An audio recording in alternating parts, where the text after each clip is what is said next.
celebrating the Jubilee of Priests and journeying through the Sacred Heart of East Africa, pilgrims of hope, together in prayer. Embark on a transformative 9-day pilgrimage exclusively designed for Kenyan priests to connect deeply with your brothers in faith. This spiritual journey, taking place from June 23rd to July 1st, 2025, and costing Kenyan shillings 67,000, will guide you from Nairobi, Kenya, through Kampala, Uganda, and on to Kigali and Kibeho in Rwanda. You will witness the powerful testament of faith at the Uganda Martyrs Shrine in Namugongo and experience profound Marian devotion at Our Lady of Kibeho Shrine. Throughout the pilgrimage, engage in daily devotions, partake in powerful consecrations, and immerse yourself in deep spiritual reflection, fostering a strengthened bond with your fellow priests. Revitalize your spirit and strengthen your vocation. Don't miss this transformative opportunity. For bookings and inquiries, contact Anne Mareka at 0722 255 429, Father Charles Maloba at 0786 988 814, or Christine Dea at 0726 456 907.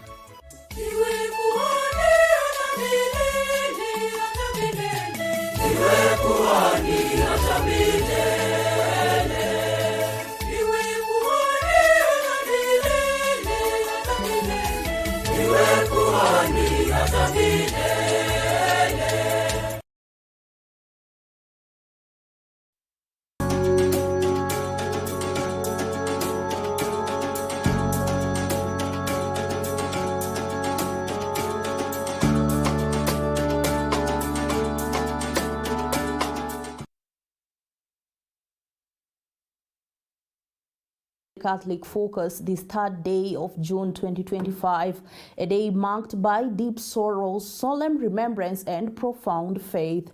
I'm Asasha Elizabeth, and with me is Eric Maluki on sign language interpretation. We begin today's bulletin with the heartbreaking farewell of a servant of God whose life was cut short, by violence, as the late Father Alois Bet is laid to rest in Ole Source. The Catholic Church and the nation are united in grief and in renewed demand for justice.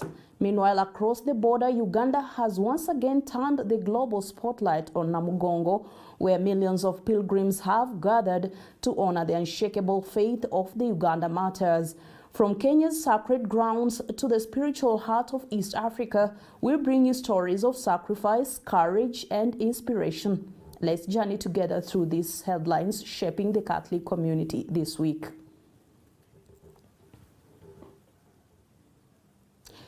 Now today, the nation mourns the tragic loss of Father Alois Cheriot Bet, the Catholic priest from the Catholic Diocese of Eldoret, who was laid to rest earlier today in Ole Source, Nandi County. Father Bet was fatally shot in brutal ambush in Tot Elgeyo Marakwet on May 22nd as he returned from ministering to a Christian community.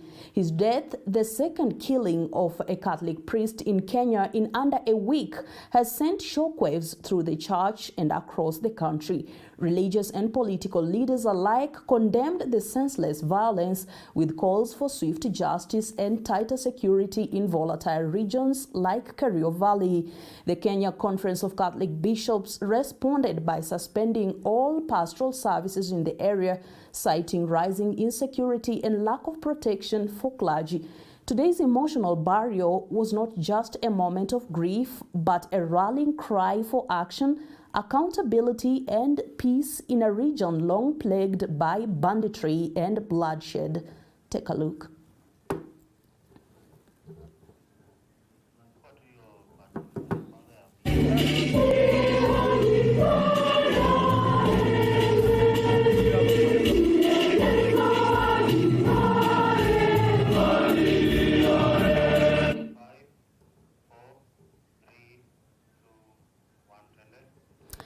We, the Catholic communities, continue to pray for the peaceful repose of Father Bet and also call for speedy justice. Moving forward, in Uganda today, the country marked the annual Martyrs' Day with a grand celebration at the Namugongo Catholic Shrine, drawing millions of pilgrims from across the region. This year's event held deep historical and spiritual significance, commemorating 60 years since the canonization of the Uganda martyrs. 22 young Catholic converts who were executed for their faith between 1885 and 1887. Making his return to the shrine after 4 years, President Yoweri Museveni led the national delegation, calling on Ugandans to honor the martyrs not only through prayer, but also by working hard to develop the country. He emphasized the importance of combining spiritual devotion with economic productivity in sectors such as agriculture, industry, and ICT. Church leaders led by Archbishop Raphael Pimonyi Wokorach echoed the call for moral courage and integrity in a society grappling with corruption and social inequality. Despite tightened security following a foiled terror threat in Kampala, the faithful remained undeterred, reaffirming their commitment to the martyrs' enduring legacy of faith, sacrifice, and national unity.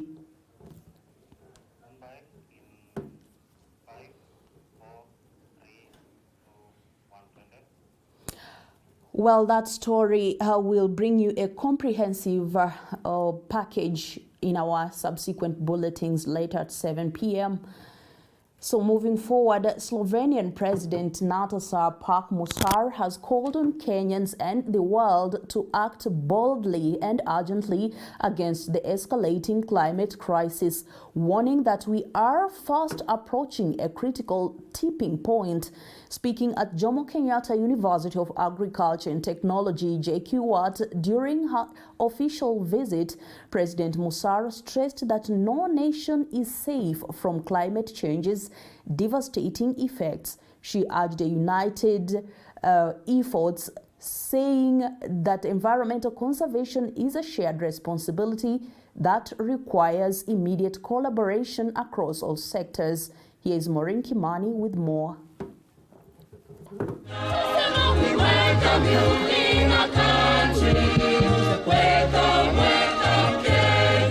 The Slovenian head of state drew a stark contrast between the world's top carbon emitters and regions like Africa, which bear the brunt of climate impact, despite contributing the least.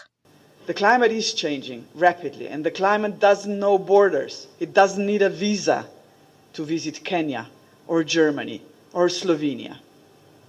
Can you imagine hurricanes and tornadoes in Germany? That's not a science fiction. It's there. And the obligation of all of us is to maintain and keep the planet Earth, as we heard from the Slovenian artist, the only one we have. There is no planet B. I will give you some statistical data. 80% of all carbon dioxide emissions are put into the air by the G20 countries. 4 European countries among them: Italy, Germany, France, and United Kingdom. 80%. Do you know how much Africa is producing in carbon dioxide emissions? 6%. President Musa was accompanied by several Kenyan leaders. All echoed her sentiment, calling for stronger investment in data-driven, climate-resilient solutions. The digital twin model we are building in partnership with Space SI, the Slovenian Ministry of Foreign and European Affairs, and the Center for International Cooperation in Science and Research, CMSR, represent a leap forward in how we understand and manage our river basin ecosystems. These models are not just simulations, they are living adaptive tools that integrate satellite imagery, AI, and environmental data to predict and visualize the impacts of climate stressors on water, soil, vegetation, and livelihoods. As I've said, we are a county that is 60% agricultural, and thus there is no need to expound on the benefits that any programs that promote climate change and its sustainability. We are in agreement that we are in one climate, one future, all for the integrated solution for Kenya's environmental resilience. Dr. Stephen Jackson, the United Nations resident coordinator in Kenya, also addressed the gathering. He highlighted ongoing partnerships between the UN and Kenyan universities aimed at enhancing research, innovation, and policy development for a sustainable future. So these three different but complementary projects all underscore the importance, first, of cross-sectoral collaboration, and second, the central role of local expertise in driving effective, long-term and impactful climate solutions. President Musa's visit underscores the urgency of the global climate agenda and the importance of international cooperation. Her call to action resonated strongly with the Kenyan audience, especially as the country continues to face the effects of prolonged drought, erratic rainfall. Reporting for Catholic Focus, I'm Maureen Kimani. Thank you, Maureen Kimani, for that story. And indeed, there is no planet B. It is just A or one or the first, the only one that we have. So it is concerted efforts for us all to conserve our common home. Going forward is that qui cantat bis orat, he who sings prays twice. That age-old dictum rented the air in Taita Taveta County as Father Matthias Chome, choir chaplain of Wundanyi Deanery, urged young Catholics to embrace choir ministry as a path to deepen their faith and grow spiritually. Speaking at Our Lady of Mount Carmel Parish in Lushangonyi during a music extravaganza, Father Chome emphasized that music in worship is not just melodious or reserved for the elderly, but a transformative act of prayer that offers young people a powerful way to strengthen their commitment to Christ. Our very own Gabriel Makoma brings us this story from Taita Taveta.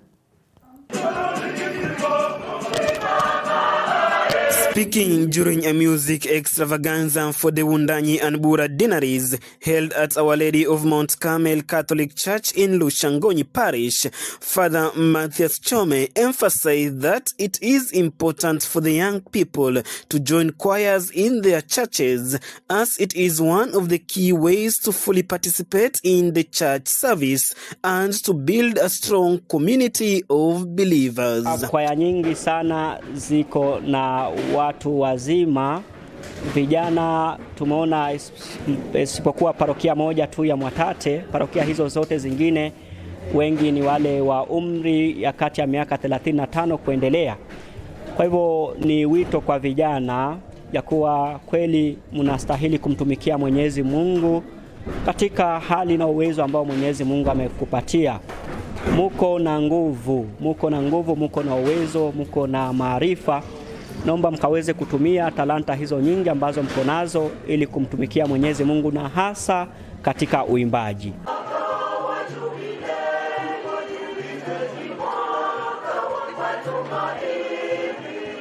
This call has been supported by various choir leaders from both deaneries who urged the youth to turn out in large numbers and unite in the love of Christ through the ministry of singing. Vijana pia ninawashauri waweze kujiunga na kwaya, kwa sababu ukiwa katika kwaya utaepuka na mambo mengi sana. So ukijiunga na kwaya utakuwa mahali pasawa, na pia ni kumwimbia Mungu, si kumwimbia mtu ama kumwimbia nani, bali ni kumwimbia Mungu. Kwa hivyo vijana pia ningependa kuwahimiza wakaweze kujiunga na kwaya, wakaweze kumwimbia Mungu. Napenda tu vijana tafadhali wajihusishe na uimbaji. Uimbaji ni kipaji kutoka kwa Mwenyezi Mungu, kwa hivyo sote tujihusishe kwa uimbaji.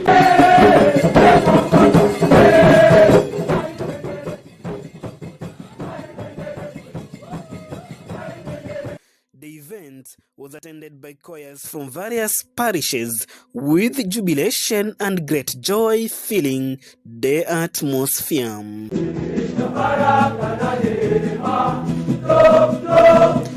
Gabriel Mokoma, Lushangonyi Parish, Taita Taveta.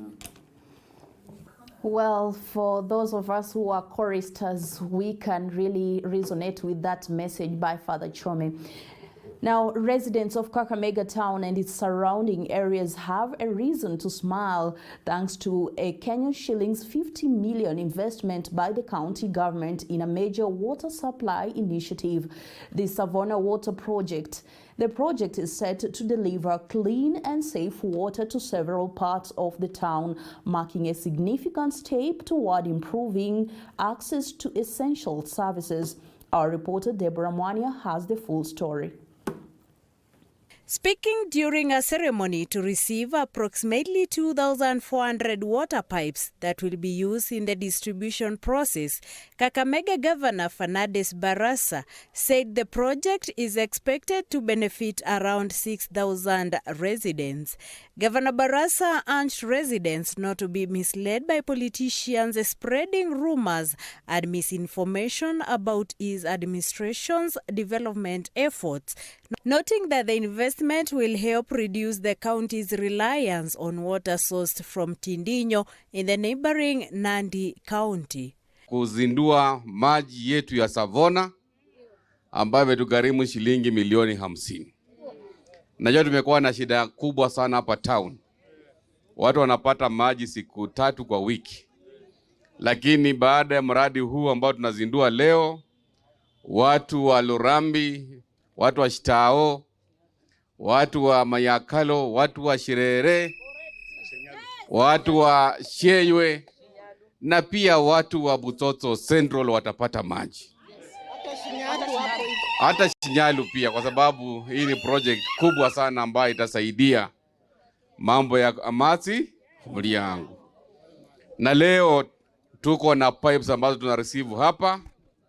Zote ni pipes 2,400 ambazo zinakuja hapa siku ya leo. Na hii ni project ambayo itasaidia watu wetu pia. Also speaking at the event, County Executive Committee member for Water Penina Mukabane emphasized that the project represents a significant milestone in addressing the region's water challenges. She added that it will enable residents to access clean and safe water more easily and reliably.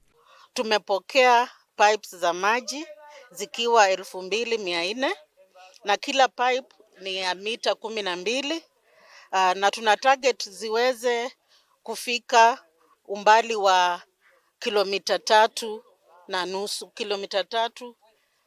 na nusu. Kwa hivyo wakati huu mradi unaendelea, tuna imani ya kwamba households 6,000 wataweza kupata maji. Na la muhimu kabisa ni kwamba tumekuwa tukipata maji kutoka Tindinyo na hayo maji haitoshi town mzima. Tumekuanga na rationing hivi kwamba kila watu hawapati maji kila siku. Labda mtu anapata maji siku 3, siku 2 hakuna maji. Lakini sasa wakati huu mradi umemalizika, tutaongeza karibu 5,000 meters cubed ama 5 million liters zitaongezeka. Kwa hivyo tutakuwa tumefutilia mbali maneno ya rationing. Wananchi wa Kakamega ambao wanaishi Kakamega municipality ikitia ndani Shirere ward, Mayakalo ward, Butoto Central na Sheywe watakuwa wanapata maji kila siku, wale ambao ni existing customers, na tutakuwa na additional customers ambao wataunganishwa kwa mradi huu wa maji. Reporting for Capuchin TV Catholic Focus, my name is Deborah Mwania. While still in Kakamega County, cases of cattle rustling are once again on the rise in parts of that county. And now Mutungu Member of Parliament Oscar Nabolindo is calling on residents and security agencies to join hands and root out criminals said to be behind the growing insecurity. Speaking during a public meeting at Lunganyiro Primary School in Matungu constituency, the MP urged locals not to shield known suspects out of fear or mistrust of law enforcement. David Kiprotich has the details. Matungu constituency in Kakamega County. Fears of renewed cattle rustling are spreading, and with them, fresh appeals for action. Speaking to residents gathered at Luganyiro Primary School, Matungu MP Oscar Nabulindo called for enhanced patrols and deeper community collaboration with the police to curb the menace. Hapa Matungu security ni kitu ya muhimu sana kwa sababu tuko na history ya security kuwa mbaya hapa Matungu. Hapa Matungu kila nyumba, kila boma imepoteza ng'ombe. Si ni ukweli? The legislator decried what he termed as a long-standing culture of silence, where residents know the perpetrators but are too afraid to report them, fearing retaliation or being blamed themselves. To support polisi, tuambie kwamba mtu fulani na fulani ndio wanaiba ng'ombe. Si tunawajua? Nyinyi mnawajua lakini mnawaficha. Ni mnawaficha kwa sababu mnaogopa polisi. Kwa sababu kitambo ilikuwa ni ukipeleka polisi information kwa polisi kwamba ninajua fulani ndio anaiba ng'ombe, iwewe ndio utashikwa. Sina unako nayo. Wanakureba ulijua aje? Nyinyi ndio ulijua aje ni kikundi moja? Sasa hiyo inafanya wananchi wanakuwa na uoga, lakini kwangu wanakuja wananiambia mheshimiwa, tunajua fulani na fulani wanakuanga na wezi, lakini tukipeleka hiyo information huko tutalala ndani. Nabulindo challenged the national government to bolster the capacity of local law enforcement and encouraged wananchi to play their part in ending what he described as a dirty game that is hurting innocent families. Na sasa hiyo sisi kusaidia kuhakikisha kwamba tumemaliza hiyo uchafu ya watu kuiba ng'ombe hapa. Let us support our security departments. So hiyo wananchi nyinyi tusaidiane na security operators kumaliza hawa wahalifu. The MP vowed to escalate the matter to relevant security agencies and also hold consultative meetings with chiefs, village elders and police in a bid to restore calm and rebuild trust. Sisi watu wa Matungu si wahalifu, sisi watu wa Matungu tunakula haki yetu. Sisi watu wa Matungu tunakula jasho yetu. Lakini kuna wale elements kidogo wanatoka katika sehemu zingine hapa chini. Ndio wanakuja kuiba ng'ombe zetu hapa ndani. With rising concern over livestock theft and insecurity in Matungu, the spotlight is now on both residents and the authorities to step up and act.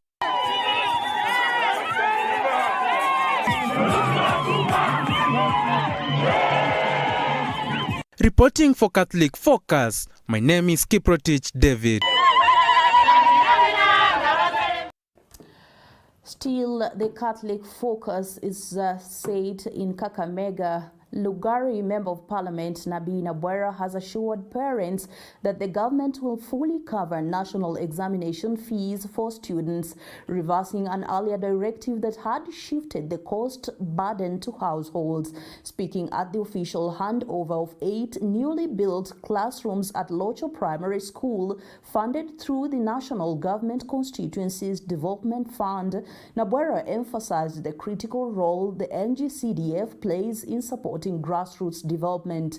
He pointed to the fund's impact on education, saying it has significantly improved access to learning in local communities. He maintained that with such tangible benefits, scrapping the NCBA would be unjustified. Take a look. Wazazi, msikuwa na wasiwasi kwamba mtalipa examination fee. Sisi kama kamati ya education tumechukua pesa kutoka mahali pengine, tumeweka kwa education, kwa examination vote. Kwa hivyo tutalipia examination ya wazazi wetu. Mumesikia watu wakiteta, wengine wakijaribu kusema CDF iondolewe. Kama hatungekuwa na CDF, tungekuwa na hii ghorofa. Tumebadilisha vile hiyo interview itakuwa inafanya. 3, tunaongeza pesa kwa bajeti ya mwaka hii. Baada ya hii budget kupita, we are advertising, we have given them another 1 billion shillings. Ili wale watu wamebaki, mtu yoyote ambaye ako na miaka 7 na zaidi kwa grade moja, they are going to be promoted. And that story from Lugari brings us to the end of this edition of Catholic Focus. From the tears of farewell in Nandi to the joyful hymns of worship in Taita Taveta and all the way across the border to the Namugongo shrines, one thing remains clear: faith continues to light the path of our communities, even in times of darkness. On behalf of the entire Catholic Focus team and our sign language interpreter, Eric Maluki, thank you for watching.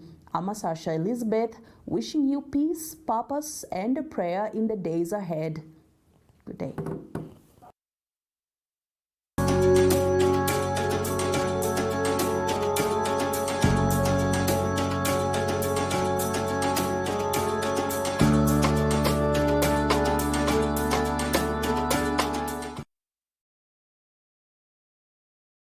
You are watching Capuchin TV. For any complaints, comments, or compliments on our programming, you can either write to us on info@capuchintv.co.ke or you can call us directly on 0717 424 866.